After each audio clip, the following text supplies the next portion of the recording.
Hi friends, मैं आकांक्षा GK with आकांक्षा में आपका स्वागत करती हूँ। फ्रेंड्स, आज हम दर्शन शास्त्र की मैराथन क्लास पढ़ रहे हैं। मतलब हम लगातार 25 प्रश्न पढ़ेंगे 3 मार्कर के। बहुत इंपॉर्टेंट प्रश्न हैं। मैंने दर्शन शास्त्र के जो सभी सिलेबस के अनुसार जो टॉपिक हैं उनमें से क्वेश्चन लिए हैं। अभी हम ये 25 उत्तर कर रहे हैं फ्रेंड्स। जैसे जैसे समय बढ़ता जाएगा हम और भी क्वेश्चन करते जाएंगे हर सब्जेक्ट का। फिर मैं 6 मार्कर के भी ऐसे ही वीडियोस लेके आऊँगी ताकि आपकी तैयारी बहुत अच्छी होती जाए। और अगर आपने नोट्स लिए हैं तो आपको ग्रुप में ये मटेरियल मिल गया होगा नोट्स का। लेकिन अगर आपको 3 मार्कर अलग से भी है तो मैं इसको अभी ग्रुप में आपको इस वीडियो के बाद डाल दूँगी, तो आप इसको फिर अपने पास रख सकते हैं और याद कर सकते हैं।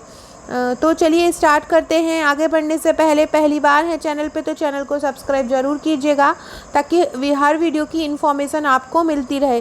फ्रेंड्स, जैसा कि आप वीडियो में देखेंगे मेरे नोट्स ऐसे ही हैं। बहुत सारे नोट्स का मैं रिव्यू भी डाल चुकी हूँ। जो रहता है मैं वो सामने है आपके, किस प्रकार का नोट्स है, कैसे क्वेश्चन है, सभी सामने हैं। आप अगर नोट्स खरीद रहे हैं तो आप एक बार ज़रूर लेके देखिएगा। आपका अगर मेंस दे चुके हैं तो आपको पता ही होगा कि एग्ज़ाम टाइम में हमको कितना प्रॉब्लम होता है, पूरा हम नहीं पढ़ पाते हैं, रिवीजन करने में बहुत मुश्किल होती है। तो मेरा नोट्स पढ़ने में आसानी है, साथ ही साथ हस्तलिखित है तो रिवीजन करने में बिल्कुल बर्डन नहीं लगता है और आसानी से याद हो जाता है। ये मेरा नंबर लिखा हुआ है, आप यहाँ पे मुझे व्हाट्सअप करके जानकारी ले सकते हैं। तो सबसे पहला क्वेश्चन है आज का, विवेक क्या है। विवेक क्या है? विवेक से आप नॉर्मल हिंदी में समझते हैं। विवेक का मतलब होता है बुद्धि। विवेक का क्या अर्थ होता है? तो उचित अनुचित शुभ अशुभ को पहचानने की क्षमता विवेक होती है। क्या? उचित अनुचित। अगर देखिए, अगर कोई चीज़ अच्छी है या कोई चीज़ बुरी है तो इसको हम कैसे पहचान सकते हैं? अगर हमारे पास विवेक होगा तो हम समझ जाएंगे कि ये हमारे लिए उचित चीज़ है और ये हमारे लिए अनुचित चीज़ है, या ये हमारे लिए शुभ है या ये हमारे लिए अशुभ है। तो हमारे पास विवेक है, इसलिए हम मनुष्य हैं और पशुओं से श्रेष्ठ हैं। पशुओं के पास वही नहीं होता, इसलिए पशु हमारे जो कोई भी मूर्ख व्यक्ति होता है उसको पशु के तुल्य बोल दिया जाता है, गधा बोल दिया जाता है। तो इसलिए क्योंकि वो विवेक से काम नहीं लेता। तो उचित अनुचित शुभ अशुभ को पहचानने की क्षमता ही क्या कहलाती है? विवेक कहलाती है। नेक्स्ट क्वेश्चन है, लोक सशक्तिकरण से क्या अर्थ है? लोक सशक्तिकरण से क्या अर्थ है? लोक से समझ में आ रहा है आपको?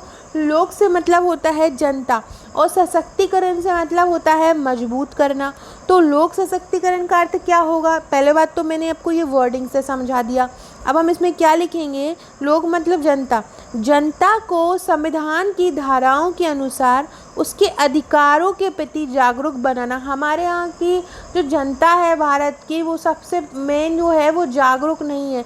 उसको हर चीज़ के लिए समझाना पड़ता है। स्वच्छता के लिए भी हमको उनको जागरूक करना पड़ रहा है, हमारे प्रधानमंत्री को, क्योंकि वो खुद से तो उनको समझना है नहीं है, क्योंकि वो स्वच्छता के प्रति जागरूक ही नहीं है। स्पेशली जो ग्रामीण क्षेत्र के लोग हैं, आदिवासी क्षेत्र के लोग हैं। तो इसी के चलते जनता को सशक्त किया जाता है अलग अलग कार्यक्रम द्वारा, अलग अलग योजनाएं बनाकर।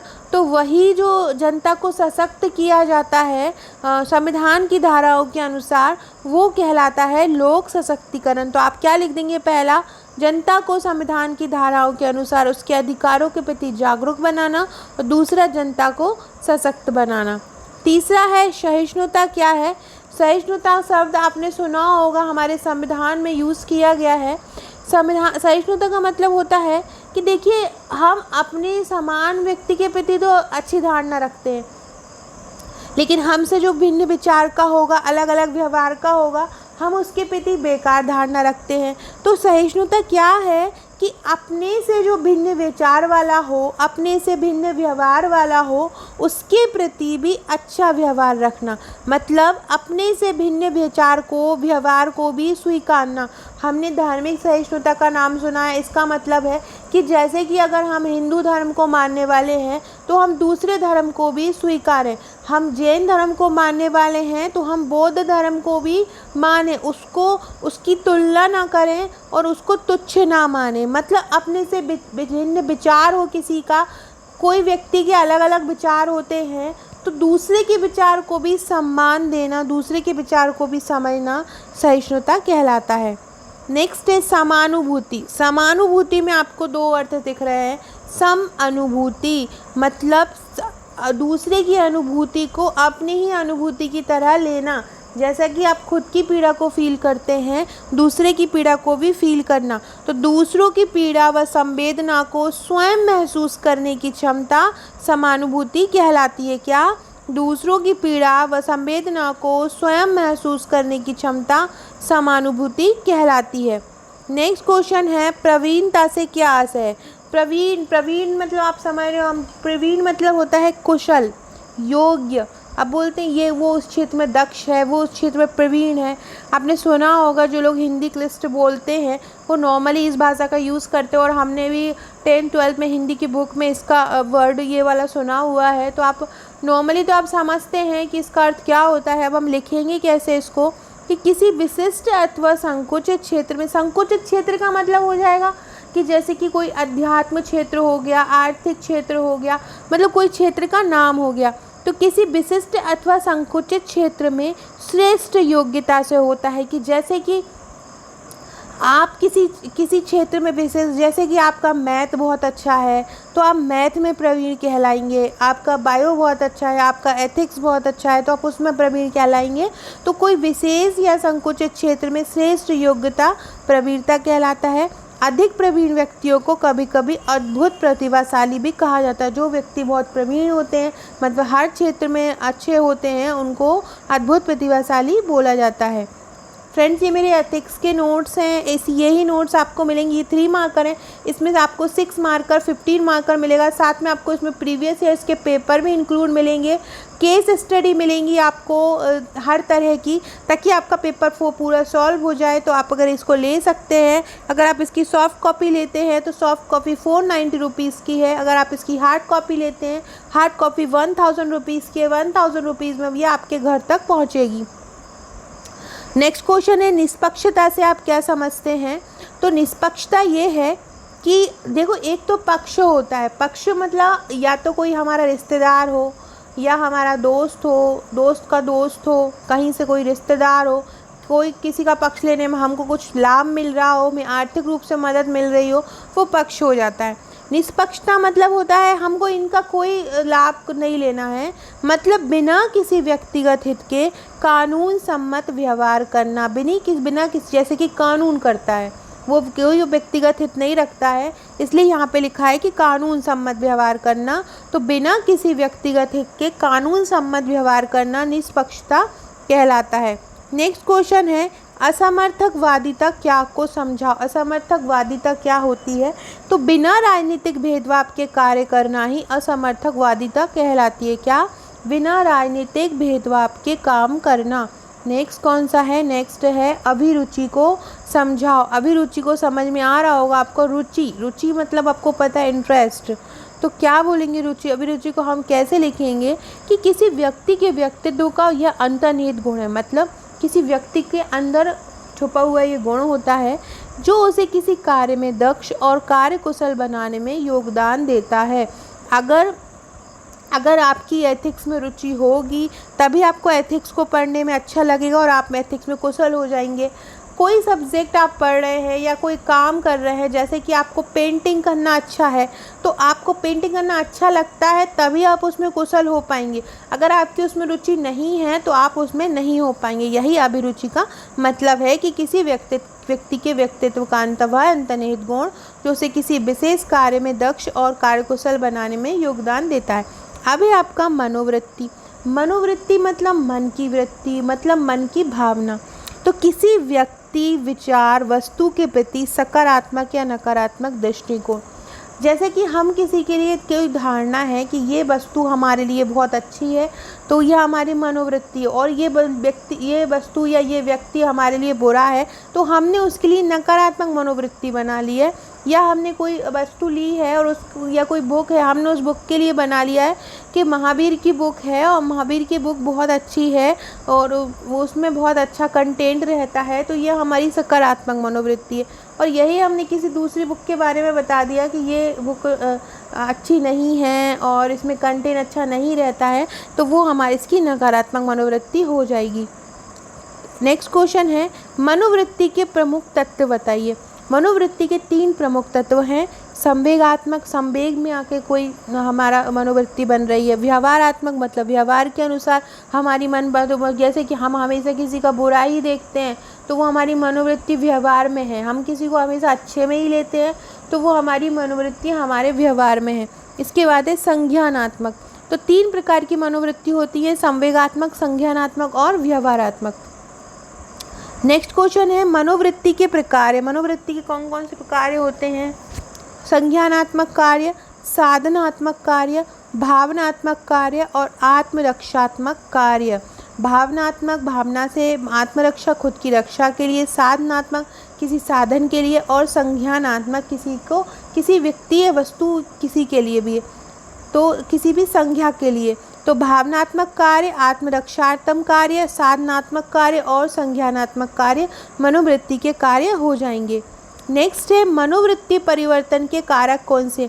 देखिए फ्रेंड्स, इसी प्रकार से मैंने अपने नोट्स में फ्लो चार्ट का यूज़ किया है और ये 3 मार्कर सहित 6 मार्कर और 50 मार्कर सभी में मैंने इसी प्रकार के डायग्राम का यूज़ किया है, जो आपको वहाँ एग्ज़ाम में लिखने में, आपका प्रेजेंट करने में, प्रेजेंटेशन देने में बहुत हेल्प करेंगे, क्योंकि प्रेजेंट जितना हम अच्छा करते हैं हमको मार्क्स उतना ही अच्छा मिलता है।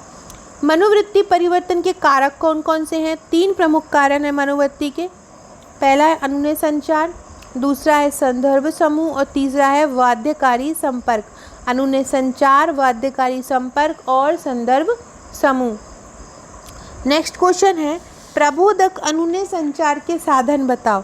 प्रबोधक अनुनय संचार के साधन बताओ। तो कौन कौन से हैं? उपयुक्त तर्क व भाषा। प्रबोधक मतलब होता है कि अपनी बात अपन किसी दूसरे तक पहुंचा रहे हैं, तो उसके लिए हमें किस किस की ज़रूरत होगी? उपयुक्त तर्क भाषा, एक तर्क की, एक अच्छी भाषा की, उपयुक्त माध्यम की, जैसे कि मैं आप तक पहुंचा रही हूं अपनी बात, ये हम 3 मार्कर पढ़ रहे हैं, मैं आपको किसके माध्यम से पहुंचा रही हूं? यूट्यूब के माध्यम से पहुंचा रही हूं, तो वो माध्यम हो जाएगा। मैं आपको किस तरीके से समझा रही हूं, वो मेरी भाषा क्या है, वो मेरी भाषा हो जाएगी। संचारक का प्रभावी व्यक्तित्व, मेरा व्यक्तित्व कैसा है, मैं किस प्रकार से आपको समझाती हूँ, वो मेरा व्यक्तित्व हो जाएगा। तो इस प्रकार से संचार के साधन हो जाएंगे उपयुक्त तर्क व भाषा, उपयुक्त माध्यम, संचारक का प्रभावी व्यक्तित्व। नेक्स्ट है मनोवृत्ति की 3 विशेषताएं कौन कौन सी हैं? मनोवृत्ति तीव्रता नंबर 1, दूसरा मनोवृत्ति जन्मजात नहीं होती। ऐसा नहीं होता कि बच्चा जो होता है वो जन्म लेते से ही उसकी मनोवृत्ति किसी के प्रति बन जाए, वो अर्जित होती है। वो जैसे जैसे समाज में खुद को जैसे जैसे बड़ा होता है, समाज के अनुकूलित होता है, समाज में जैसी उसकी परिस्थितियाँ होती हैं, जो अच्छे परिवेश में पड़ा होता है वो उसकी मनोवृत्ति अलग होती है, और जो अलग गलत परिवेश में बना होता है उसकी मनोवृत्ति अलग होती है। तो इसी प्रकार से मनोवृत्ति जन्मजात नहीं होती, अर्जित होती है और ये स्थायी हो जाती है। वो जैसा उसका मैंने बताया, जैसा कि उसका परिवेश होता है, अब वो परिवेश बदल भी जाएगा ना तो उसकी मनोवृत्ति नहीं बदलेगी, क्योंकि वो शुरू में उसने वैसा ही परिवेश देखा है तो उसकी धारणा वैसी ही बन जाती है। नेक्स्ट है पूर्वाग्रह और विभेद के प्रमुख आधार। पूर्वाग्रह का मतलब होता है कि किसी के प्रति कोई धारणा बना लेना, जैसे कि बना लेना कि लड़कियां बोझ होती हैं, लड़कियों को शिक्षा नहीं देना चाहिए, बिल्ली रास्ता काट जाती है, ये बुरा होता है, तो ये हमने अपने अंदर धारणा बना ली है, तो पूर्वाग्रह हो जाएगा। तो पूर्वाग्रह विभेद के आधार क्या होंगे, कैसे समझेंगे हम इसको? तो धर्म, जाति, किसी जाति के प्रति हमने धारणा बना ली, किसी भाषा पे बना ली। हमने अभी ये धारणा बनाई कि इंग्लिश भाषा बहुत अच्छी है, जो इंग्लिश बोलता है वो बहुत समझदार होता है, जो इंग्लिश मीडियम में पढ़ता है वो बहुत इंटेलिजेंट होता है। तो ये हमारे अंदर की धारणाएं हैं। क्षेत्र, विचार, नस्ल आदि। तो पूर्वाग्रह विभेद के प्रमुख आधार क्या हो जाएंगे? धर्म, जाति, भाषा, क्षेत्र, विचार, नस्ल और आदि। इस प्रकार ये आधार हो जाएंगे। नेक्स्ट ये हम पढ़ चुके हैं। नेक्स्ट है प्लेटो के अनुसार मनुष्य की प्रवृत्तियाँ कौन सी हैं? जो प्लेटो दार्शनिक थे उनके अनुसार मनुष्य की प्रवृत्तियाँ कौन सी हैं? उनके अनुसार मनुष्य की 3 प्रवृत्तियाँ हैं। कौन कौन सी हैं प्लेटो के अनुसार मनुष्य की 3 प्रवृत्तियाँ? नंबर 1 है लालच, नंबर 2 है साहस और नंबर 3 है वृद्धि। इन तीनों के द्वारा ही मनुष्य स्वयं में वृद्धि कर सकता है और इनसे ही व्यक्ति को गिर सकता है। प्लेटो की पुस्तकें कौन कौन सी हैं? तो आपको 3 नंबर में आएगा तो आपको 3 लिख देना है। मैंने यहाँ जो लिख दी हैं इतनी सारी, क्योंकि 6 नंबर में आएगा तो आपको 6 नंबर में भी लिख देना है। और कभी आपको 50 मार्कर में प्लेटो के बारे में लिखना है तो भी आप लिख सकते हैं रचनाएं। तो प्लेटो की प्रमुख पुस्तक है द स्टेटमेंट, फिर the laws, the Crito, Ion, Republic, the Apology और सिम्पोजियम। ये प्लेटो की प्रमुख रचनाएं हैं। नेक्स्ट है द रिपब्लिक पर टिप्पणी लिखिए। द रिपब्लिक पर टिप्पणी लिखिए क्या हो जाएगा, तो ये प्रसिद्ध यूनानी दार्शनिक व राजनीतिक चिंतक प्लेटो द्वारा रचित ग्रंथ है। रिपब्लिक किसके द्वारा लिखा हुआ है, प्लेटो द्वारा रचित ग्रंथ है। इसमें राजनीतिक प्रणाली, सामाजिक और नैतिक आदर्श का वर्णन किया है। काय का वर्णन किया है द रिपब्लिक में, राजनीतिक प्रणाली का, सामाजिक और नैतिक आदर्श का वर्णन किया है। नेक्स्ट क्वेश्चन देखते हैं। नेक्स्ट है अरविंद जी के अनुसार दर्शन के कितने स्तर हैं। तो अरविंद जी के अनुसार दर्शन के 8 स्तर है। महर्षि अरविंदो का नाम सुना होगा, मैंने इसके 15 मार्कर के वीडियो भी बहुत सारे बनाए हैं आपके लिए। पेपर 4 की प्लेलिस्ट में जाके आप देख सकते हैं, मैंने बहुत सारे वीडियोस एथिक्स के कवर किए हैं। तो 8 स्तर है, कौन कौन से, परम सत्य, शक्ति, प्राण, मन, अतिमानस, जड़, आनंद और मानस। मानस, अतिमानस, जड़, आनंद, परम सत्य, शक्ति, प्राण, मन। अरविंद जी के अनुसार स्वतंत्रता के कितने रूप हैं, तो अरविंद जी के अनुसार स्वतंत्रता के 3 रूप हैं। कौन कौन से, राष्ट्रीय स्वतंत्रता, आंतरिक स्वतंत्रता और व्यक्तिगत स्वतंत्रता। नेक्स्ट है प्लेटो के अनुसार मनुष्य की कौन कौन सी प्रवृत्तियाँ होती हैं, लालसा, साहस और वृद्धि। कौन सी, लालसा, साहस और वृद्धि। याद रखिएगा फ्रेंड्स, ये एक और यहाँ पे क्वेश्चन था, यहाँ पे ये लालच की जगह ये लालसा कर दीजिएगा। प्लेटो के अनुसार मनुष्य की 3 प्रवृत्तियाँ होती हैं, लालसा, साहस और वृद्धि। लालच को थोड़ा गलत वे में आ जाएगा, लालच की यहाँ लालसा से मतलब होगा यहाँ पे इच्छा से हो जाएगा, तीव्र इच्छा। नेक्स्ट क्वेश्चन है ट्रांसपेरेंसी इंटरनेशनल से आप क्या समझते हैं। तो ये अंतर्राष्ट्रीय गैर सरकारी एक संगठन है। ट्रांसपेरेंसी इंटरनेशनल क्या है, एक अंतर्राष्ट्रीय गैर सरकारी संगठन है। अंतर्राष्ट्रीय स्तर पर ये कार्यरत है और ये राजनीतिक भ्रष्टाचार पर निगरानी रखता है। ट्रांसपेरेंसी इंटरनेशनल क्या है, अंतर्राष्ट्रीय गैर सरकारी संगठन है, अंतर्राष्ट्रीय स्तर पर कार्यरत है और राजनीतिक भ्रष्टाचार पर ये निगरानी रखता है। नेक्स्ट है भ्रष्टाचार से निपटने के 3 उपाय बताइए। तो जो किए गए हैं, समितियां बनी गई हैं जिनके द्वारा भ्रष्टाचार से निपटाया जाता है, इसमें आप विसर ब्लोअर भी लिख सकते हो। संथानम समिति 1962 में बनी, भ्रष्टाचार निरोधक अधिनियम 1988 में बना और लोकपाल और लोकायुक्त, जो लोकपाल और केंद्र में लोकपाल, राज्य में लोकायुक्त, तो ये सभी भ्रष्टाचार से निपटाने के लिए काम किए गए हैं। इसके अलावा और भी समितियां बनी गई हैं, लेकिन हमको 3 नंबर में लिखना था तो हमने 3 नंबर में लिख लिया। नेक्स्ट है सांवेगिक बुद्धि के क्या कारक हैं। सांवेगिक बुद्धि के क्या कारक होते हैं, नंबर 1 सामाजिक जागरूकता, नंबर 2 आत्मनियमन, नंबर 3 समानुभूति और नंबर 4 अभिप्रेरणा। सांवेगिक बुद्धि के ये 4 कारक होते हैं, सामाजिक जागरूकता, आत्मनियमन, समानुभूति और अभिप्रेरणा। सो फ्रेंड्स, ये थे हमारे आज के क्वेश्चन एथिक्स के। हमने करीब 25 से 26 क्वेश्चन किए हैं आज। फ्रेंड्स, ये मेरा प्रीलिम्स का पैकेज है। हम MPPSC 2020 की तैयारी कर रहे हैं तो ये उसका पूरा पैकेज होगा। साथ में 2020 के सिलेबस में जो कुछ आयोग दिए गए हैं वो भी हम इसमें कवर करेंगे, तो आप वीडियो को देखते रहिएगा। इसके अलावा ये मेरे सॉफ्ट कॉपी का पैकेज है। सॉफ्ट कॉपी का पैकेज 5200 रुपये का है। इसमें फर्स्ट से लेके 6 पेपर तक के सभी टॉपिक आपको कंप्लीट होंगे, सिलेबस 22 रहेगा। और ऐसे ही और नोट्स लेने के बाद आपको मेरे 21 पेड ग्रुप हैं, तो आपको इनमें जोड़ लिया जाएगा। यहाँ पे आपको समय समय पर स्टडी मटेरियल दिया जाएगा, अच्छे अच्छे आंसर्स दिए जाएंगे, नए नए फ्रेमिंग दिए जाएंगे। जैसे कि आज ही मैंने बताया था कि हड़प्पा सभ्यता की धर्म कैसा है, ये अपडेट किया हुआ आंसर था। तो नोट्स के अलावा भी जो आंसर बन सकते हैं एक्स्ट्रा एफर्ट करके, तो वो आपको इन ग्रुप में दिया जाएगा। करंट का कोई टॉपिक हो, जैसे कि मैंने कल समाज शास्त्र वाले ग्रुप में, जो हमारा स्वास्थ्य का ग्रुप था, तो स्वास्थ्य के ग्रुप में मैंने कोरोना से संबंधित जो 4-5 प्रश्न बन सकते हैं भारत सरकार द्वारा किए प्रयास कोरोना के लिए, कोरोना के बाद भारत की स्थिति क्या होगी, तो ये सभी मैंने क्वेश्चन वहाँ पे डाले थे। तो आपको ये अगर आपको इन व्हाट्सएप ग्रुप में जुड़ना है और आप भी, और यहाँ पे हम 20 या 25 तारीख से टेस्ट सीरीज़ भी स्टार्ट करने वाले हैं 5-5, 10-10 क्वेश्चन की, ताकि आपका रोज़ का आंसर्स तैयार होता जाए। तो आप अगर पेड ग्रुप से जुड़ना चाहते हैं तो आप मुझे व्हाट्सअप कीजिएगा, मैं आपको, और आपको नोट्स लेना चाहते हैं तो ये अगर हार्ड कॉपी का पूरा पैकेज है, इसमें आपकी 25 फाइलें आएंगी और 25 फाइलें आपके घर तक एक बॉक्स में पहुंचेंगी।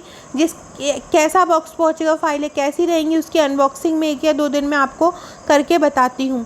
तब तक के लिए आप वीडियो को देखते रहिएगा, लाइक कीजिएगा, शेयर कीजिएगा, ज़्यादा से ज़्यादा राइटिंग कीजिएगा, और डिस्क्रिप्शन में दी लिंक से आप मेरे व्हाट्सअप और टेलीग्राम ग्रुप से जुड़ सकते हैं। Okay friends, thank you.